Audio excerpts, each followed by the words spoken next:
Salam arkadaşlar. Necəsiz, yaxşısınız? Bugünkü dərsimizin adı bariz dərsidir və mən mətni oxumayacağam. Qaydaları izah edəcəm və dərsimizin adı hərəkətin subyekti və obyekti. Uşaqlar, subyekt nədir? Obyekt nədir? Subyekt hərəkəti icra edəndir. Amma obyekt isə öz üzərində icra edir.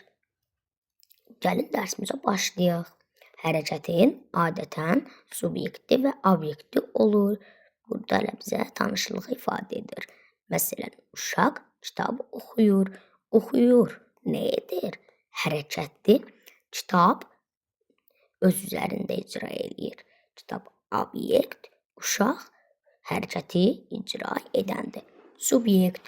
Subyekt hərəkəti icra edəndir. Hərəkət obyekt üzərində icra olunur.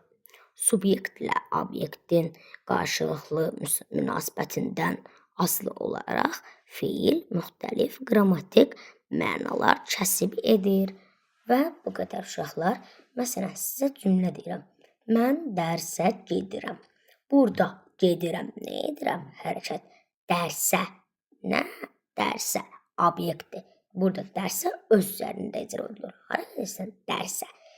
Və mən. Mən subyekt. Hərəkəti kim icra edir? Subyekt hərəkəti icra edəndir. Deməli, subyekt hərəkəti icra edəndir. Mən hərəkəti icra edirəm. Yəni, mən dərsə gedirəm.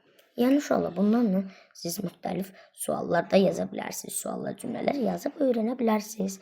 Özünüzdən 5-10 dənə götürüb yaza bilərsiniz. Sağ olun uşaqlar, sağ-salamat qalın. Kanala abunə olmağı, like atmağı və videonu bəyənməyi unutmayın. Unutmayın ki, yenisi gəlsin. Yenisi gəlsin. Sağ olun uşaqlar.